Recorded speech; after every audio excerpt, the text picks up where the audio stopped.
Did you know France executed its own black soldiers for asking to be paid? Not during the war, but after they won it? During World War II, thousands of African soldiers fought for France. They were recruited from across West and Central Africa and placed into colonial regiments often called the Tirailleurs Sénégalais, though many were not Senegalese at all. They wore French uniforms. They carried French weapons. They fought and died for a country that was not their own. They defended France when France was occupied. They fought in Europe. They endured cold, hunger, and combat far from home. Many were captured by German forces and survived brutal prisoner of war camps. Many watched fellow soldiers die. When the war ended, they believed they were returning as veterans.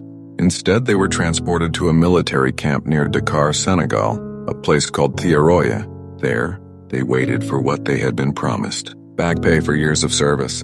Bonuses equal to white French soldiers. Recognition as veterans of a war they had helped win. But when payment was calculated, France changed the terms. Wages were reduced. Bonuses were canceled. Colonial soldiers were told their service was worth less. The men protested. They did not attack. They did not revolt. They asked questions. They asked for the money they were owed.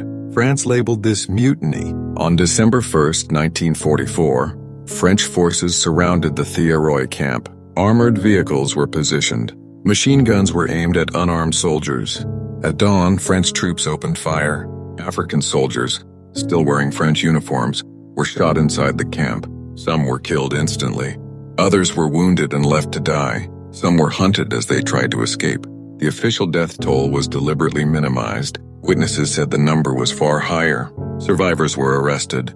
Some were imprisoned. Others were silenced. France buried the story. Military records were sealed. Textbooks stayed quiet. The massacre was reframed as discipline, not murder. France celebrated liberation from Nazi occupation, but it did not honor the Africans who helped secure it. For decades, these men were remembered not as veterans, but as troublemakers. This is not just a story about war. It is a story about value, about how loyalty is treated when it comes from black bodies, about how victory does not protect you when power decides your life is cheaper. They survived the battlefield. They survived captivity. They did not survive asking to be paid. And Thiaroye leaves behind a question that still matters today. If this is how a nation treats those who fight for it, what does victory really mean?